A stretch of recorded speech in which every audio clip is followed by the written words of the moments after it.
I was speechless with shock upon my husband's sudden revelation that he had demolished the house I grew up in. I had only just inherited the house and land following my father's death. My husband had always wanted to demolish my family home to build a duplex house in its place, and it seems he finally managed to do so by force.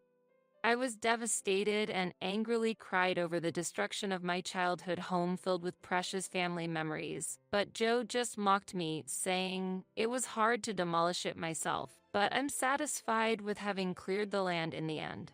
My name is Sarah. I am 27 years old, living with my husband Joe, who is 3 years older than me, and we do not have any children yet. Before we got married, I lived with my father in our family home while working.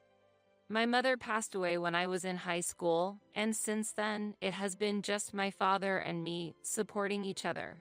I had planned to start working immediately after graduating from high school and managed to find employment at a local company as planned, where I am still working today.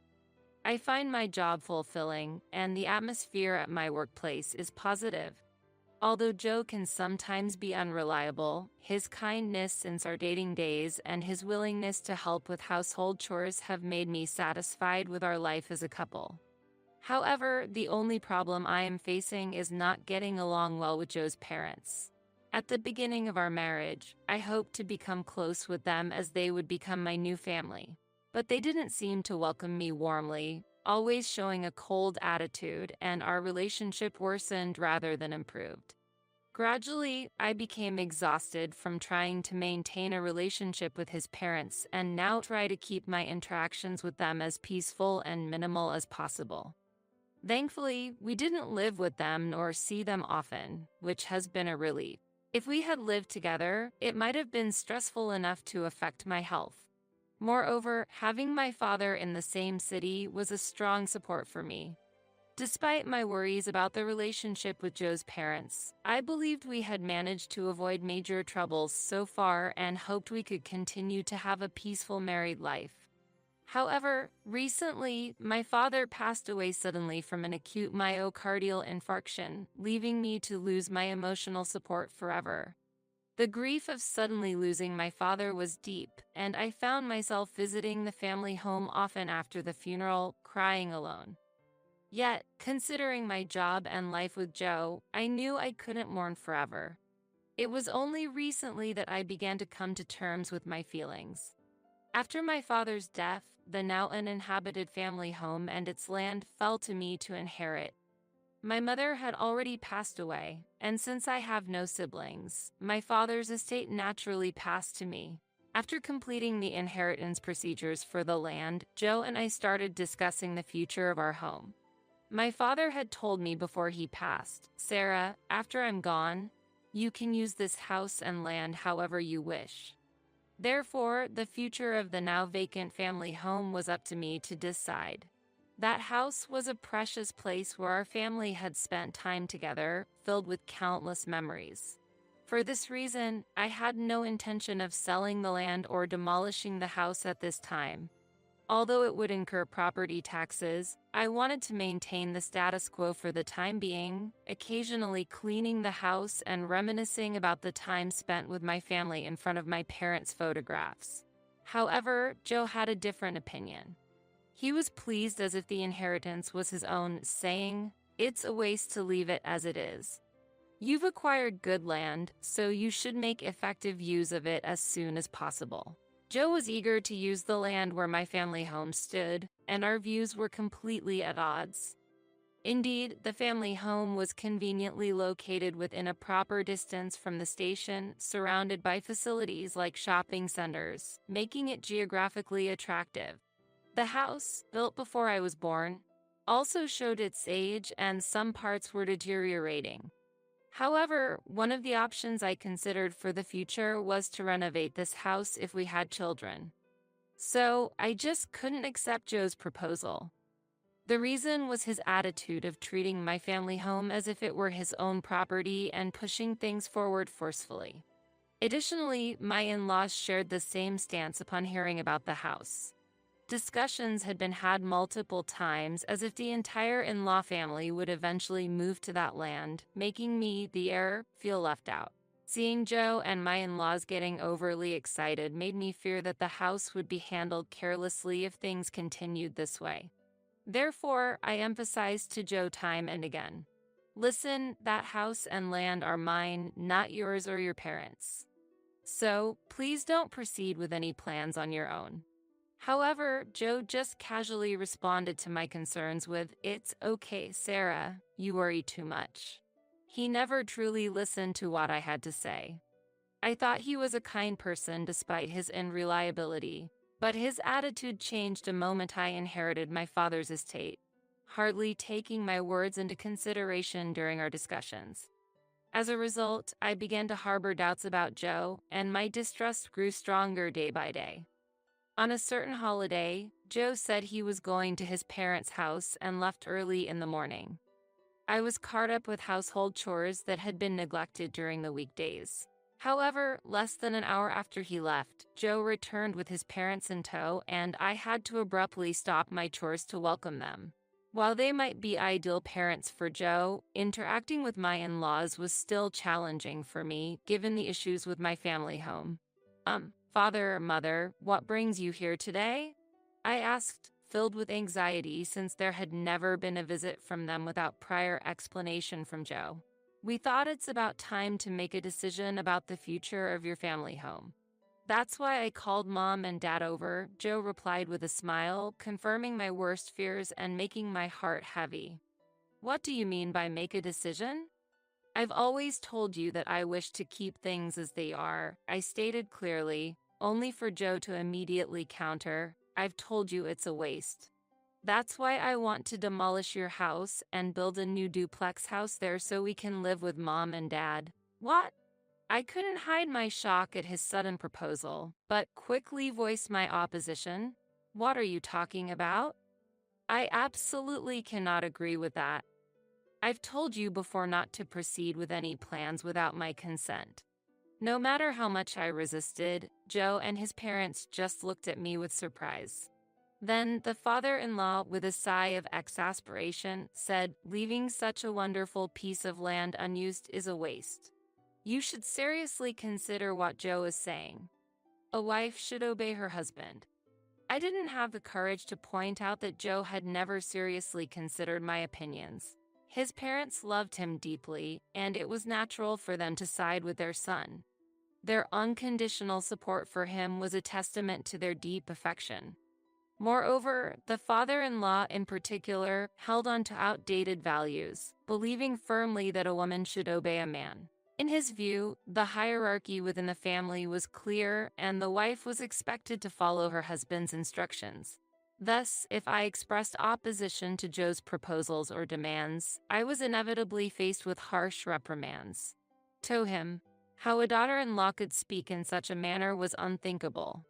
My mother-in-law, choosing her words more carefully, said, "Sarah, we're getting older and we might need care in the future. Considering our future lives, living under the same roof as Joe and you would be ideal. That way, we can have peace of mind knowing you're close by." However, behind her calm expression, I sensed an expectation for me to take on the household chores and daily tasks that come with living together. At that moment, with her husband present, she maintained her facade, smiling gracefully as she played the role of the ideal wife. But I knew from experience that whenever he was not around, her attitude towards me would change dramatically, becoming sarcastic, and the kindness she showed then would disappear. When alone with my mother-in-law during visits to their home, she would often make unnecessary comments like, "Haven't you had children yet?"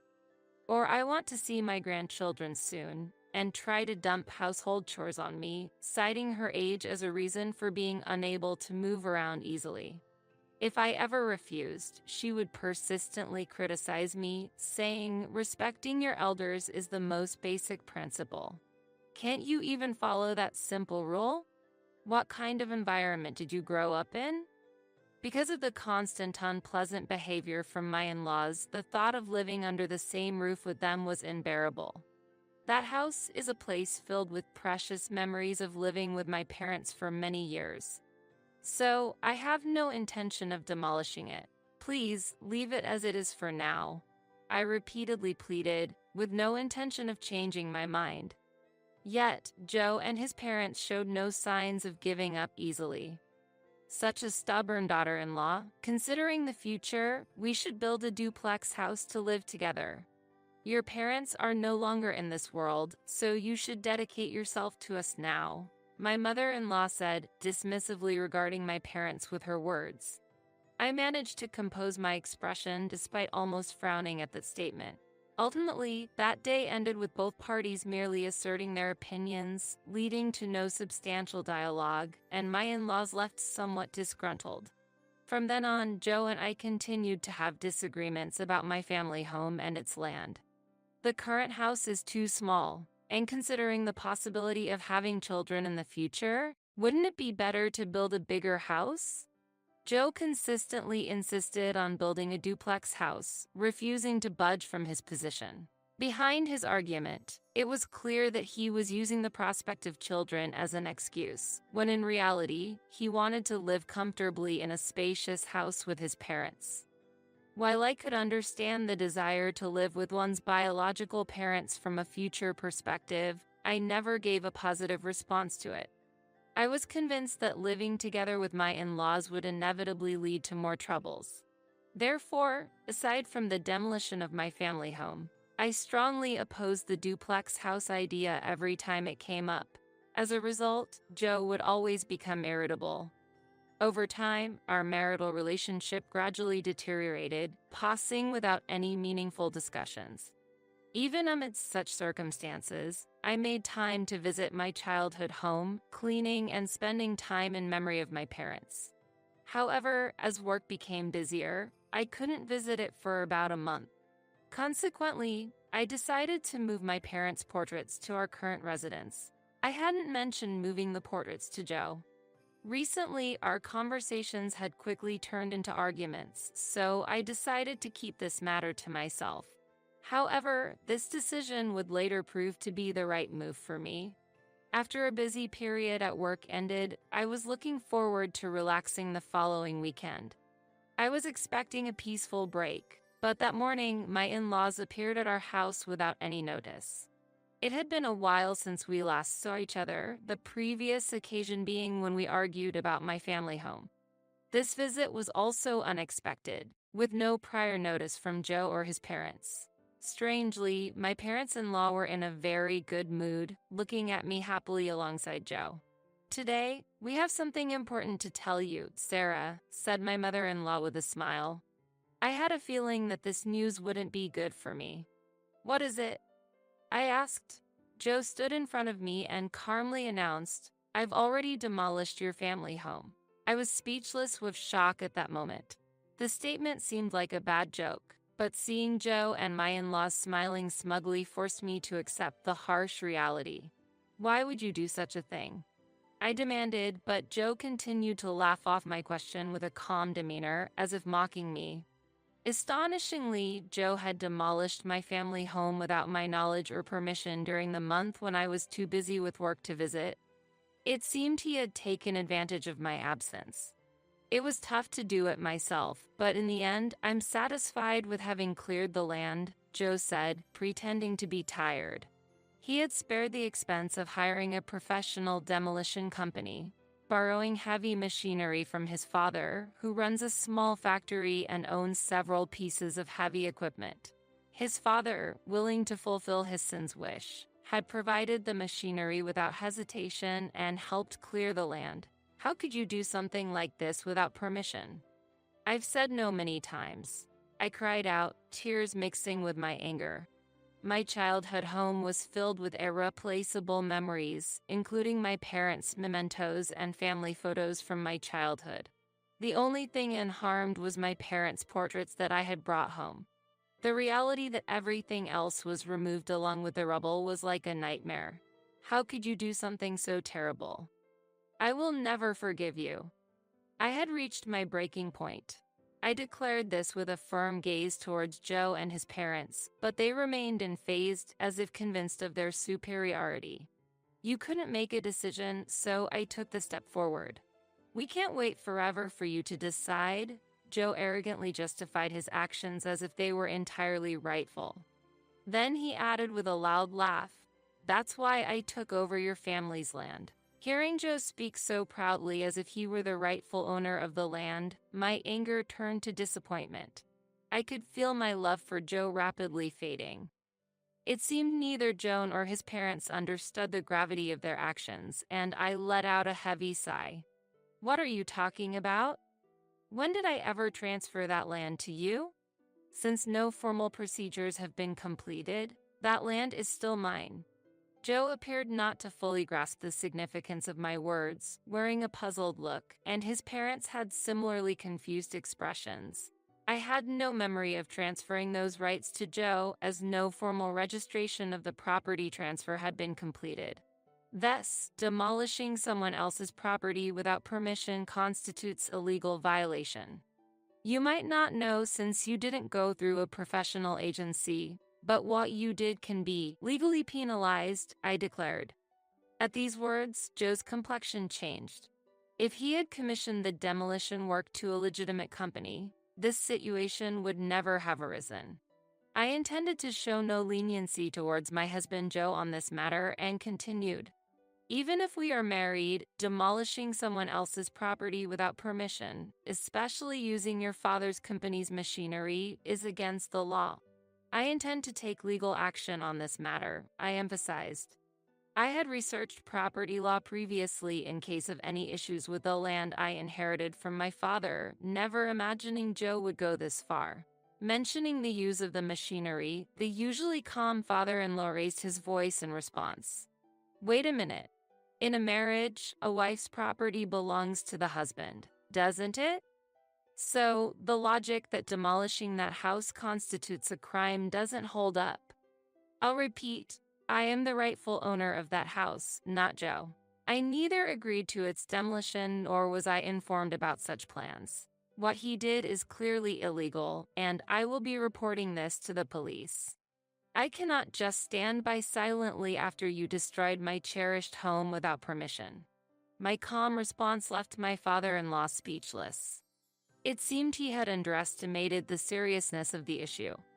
Even if he lent the company's machinery for Joe to demolish the house, he hadn't expected me to take legal action against Joe, thinking that clearing the land would somehow make everything all right. Reporting Joe to the police. "You are his wife? Thinking about such a terrible thing seriously is problematic, isn't it?" My mother-in-law exclaimed in panic, replacing my silent father-in-law. "The real problem is you demolishing someone's house without permission. This isn't the kind of issue that can be resolved by hiding behind our marital status," I countered calmly. Then I pulled out my smartphone and showed Joe the screen where I had searched for legal information. The screen displayed details about the crime Joe had committed. "Your actions constitute criminal damage to property.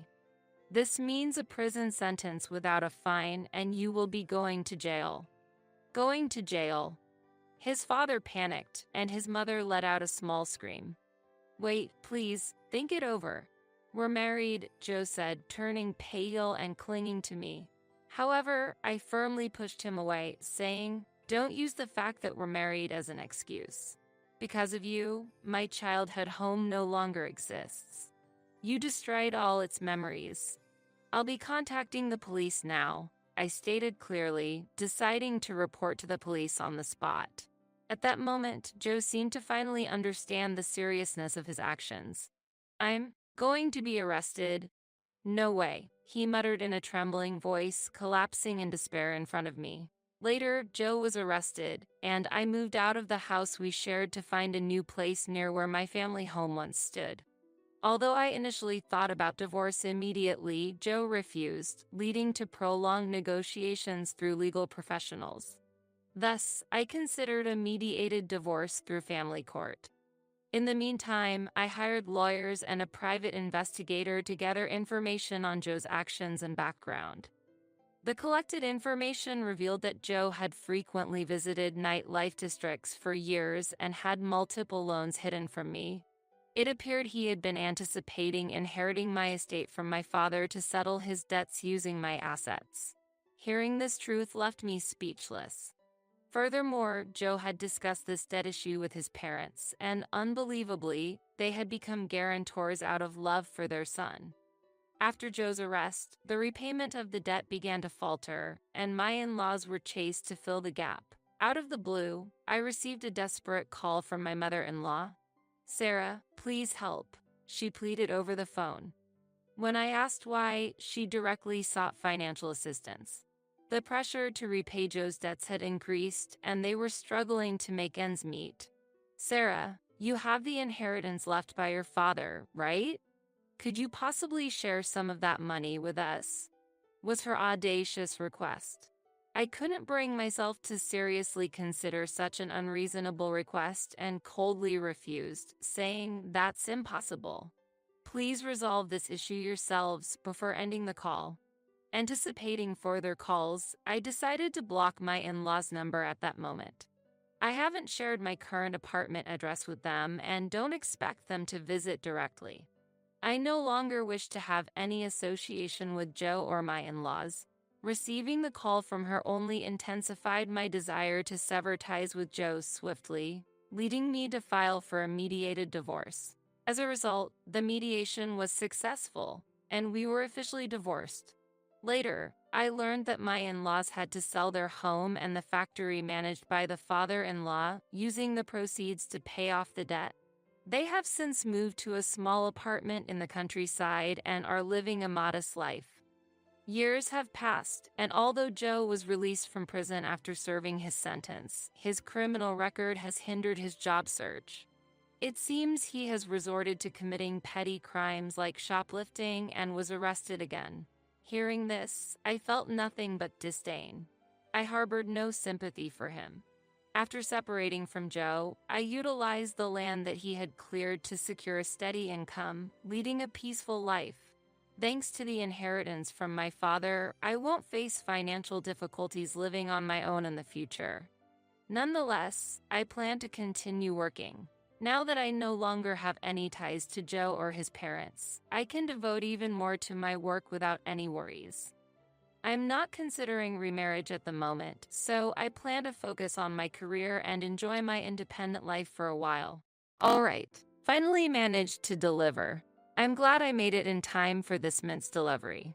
My name is Maggie. Since I was a child, I've loved drawing in sketchbooks with crayons and colored pencils, and that hobby has continued into my adulthood. When I was a student, I worked part-time drawing illustrations, which has become the foundation for my current career. Now, I'm enjoying a freelance life, drawing illustrations at my own pace.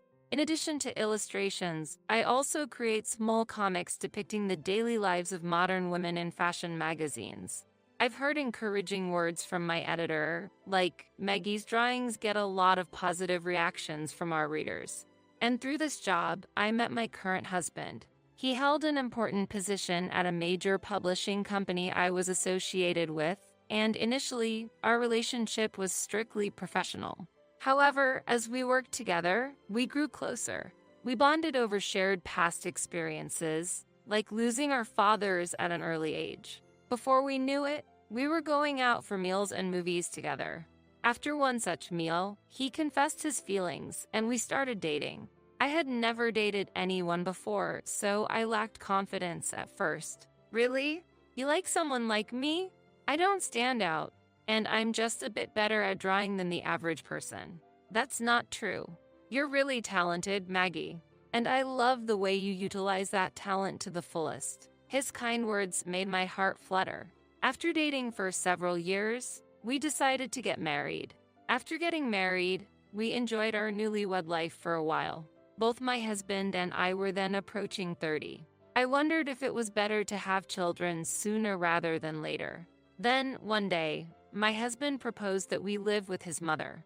I was initially surprised, but I had always yearned for happy family moments since I grew up in a single-parent household after losing my father early on. So I looked forward to living with my mother-in-law. Maggie, I have something to discuss. Actually, my mother wants to live with us. What do you think? Really? Hasn't your mother always lived alone at her place? Yes. She must have her own reasons for wanting this. I was surprised she brought it up to us, newlyweds, but I want to understand her feelings. I hadn't interacted much with my mother-in-law. The only occasions I could do so were during our wedding and other formal occasions. From the start, she seemed very warm and approachable. Her smile and kindness reassured me. My mother has been feeling lonely living by herself. I used to visit frequently, but I've been too busy recently. That must be hard for her. But if she wants to live together, it may be fun living together under one roof. Really? Of course. I don't mind, and I'm looking forward to it. Thank you, Maggie. That really helps. So, we decided to live with my mother-in-law. My husband was pleased with my decision, and our new life as a family of 3 began. Maggie, what's your favorite food? I want to make something special for you. Thank you, mother-in-law. Let me help you with it. It's fine, Maggie. You relax here. Our cohabitation was going smoothly. My mother-in-law took care of most household chores. I was really grateful for her support, especially because I was exhausted from work. One day, my husband dropped a bombshell. Maggie, this might come as a shock, but I've been transferred to another region. What? Really? I was filled with confusion and anxiety at the sudden news of his transfer. Considering our recent cohabitation, I wondered how this would affect my relationship with my mother-in-law. I thought about ending our living arrangement but couldn't ask my mother-in-law due to the unavoidable nature of the transfer. I also pondered moving with him, but staying in the city was more convenient for my job. Thanks, Maggie. If you ever have concerns about living with my mother, let me know. I remember feeling a bit relieved by his words. Thank you, I understand. In the end, I decided to continue living with my mother-in-law, but this decision might have been a bit hasty. At first, our cohabitation was harmonious. We respected each other's preferences and shared household chores. However, after living together for a short while, my mother-in-law began to change her attitude towards me. She assumed I wasn't doing anything. Maggie, shouldn't you help out a bit more around the house? I'm sorry, I'm quite busy right now. I'm working on this tablet. You say such things, but you're just holed up in the house doing nothing. Even if you draw on that thing, there's no way you can make money from it. No, actually, I work using this tablet, and I support our household with my income. I've explained many times that I work from home, but my mother-in-law didn't believe me. She misunderstood me as a freeloader and asked me to help around the house. I intend to help with household chores as much as I can, but I'm busy with work and can't always help. So I contribute by putting at least $3,000 from my income into the household every month. That's the money my son is giving you, isn't it? There's no way you can pay that amount yourself. No, that's not the case. I tried to explain again, but my mother-in-law wouldn't accept what I said.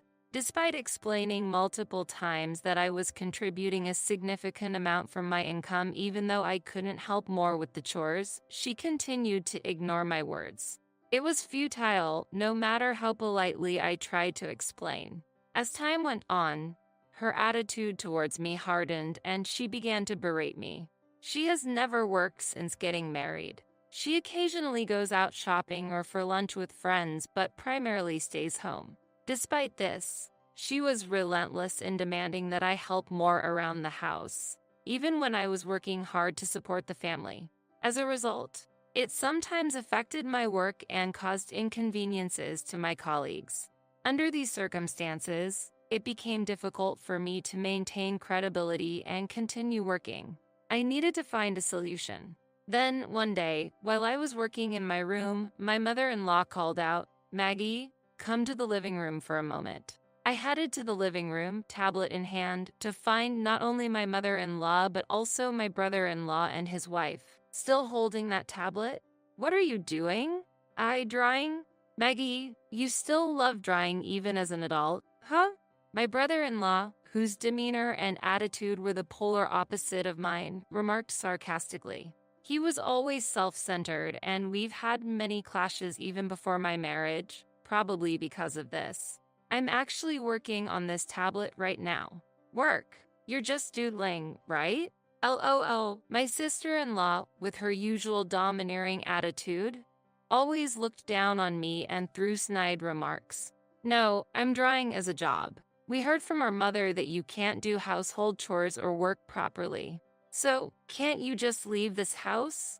From now on, we're going to live with Mom. They ridiculed and berated me. My mother-in-law looked pleased with the scene.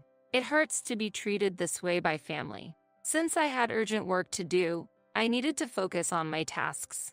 But my mother-in-law didn't like my attitude. Why are you ignoring me? How rude, especially with that tablet. She yelled. Wait, mother-in-law, what are you? Suddenly, she snatched the tablet from me and slammed it on the floor.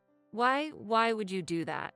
To add insult to injury, my brother-in-law and his wife gleefully stomped on the tablet. The tablet screen cracked in several places, and it wouldn't even turn on.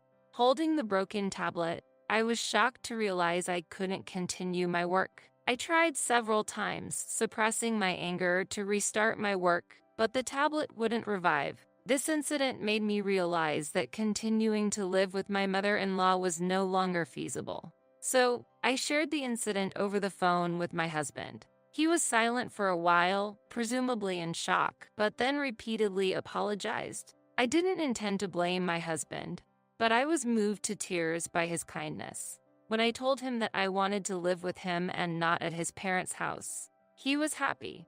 I had previously been worried about living in a remote location due to his transfer, but now I felt that being with him was more important. After deciding to move out, I immediately started preparing to relocate. But during this busy time, a surprising event occurred. Suddenly, my mother-in-law, brother-in-law, and his wife came to see me. Why are you here all of a sudden? I'm quite busy right now, I exclaimed in surprise. Maggie, we heard you've been contributing $3,000 monthly. We're truly sorry about the other day. We didn't know until our son told us. We had no idea you were contributing so much. I could sense my mother-in-law's intentions. I've told you this before. Anyway, I've decided to move out and live with my husband. Perhaps they realized that without me, they would lose the monthly financial support. Maggie, don't say things like that. Let's all build a warm family together. Mother-in-law says if you leave, we have to pay $3,000. That's unbelievable. The reason Maggie got angry and left is because you broke that tablet, right? What are you talking about? It was Mom who broke the tablet first. Besides, all this happened because of Mom's misunderstanding. That's right. It's not mother-in-law's fault. Maggie doesn't do housework or work. She just stays in her room all the time. In fact, it wasn't Maggie who was contributing money to the household. An argument started between my mother-in-law, brother-in-law, and his wife. For me, this argument was very bothersome. Without paying any attention to my mother-in-law, as I continued with my moving preparations, adding insult to injury, she said, Maggie, I have a favor to ask. Without $3,000, we can't make ends meet. Even if you move to my son's place, won't you continue to send us living expenses? She looked apologetic. Why would I give money to dissolve our cohabitation? I chuckled a bit. Don't say things like that. What should I do from now on? My mother looked troubled. That's absolutely impossible. I shook my head. I don't have any money. Huh? I was putting $3,000 into the household every month, right? I thought that was more than enough for living expenses. After a moment of silence, my mother-in-law confessed, I spent the money at a nightclub. I was lost for words. You went to a nightclub? Mom, are you out of your mind? My brother-in-law also angrily retorted. Please, can you support my nightclub expenses? After losing my husband, I've been trying so hard to live by myself. You can sympathize with me, right? My mother-in-law looked like she was about to cry. Absolutely not. I sighed deeply. My sister-in-law nodded in agreement. My mother-in-law's shoulders dropped. She was probably shocked at the idea of stopping her visits to the nightclub. However, I had no intention of helping her. Maggie, I'm sorry for the trouble my mother caused. Let's get along from now on. My brother-in-law apologized. That's impossible. I don't want to live with her and her family.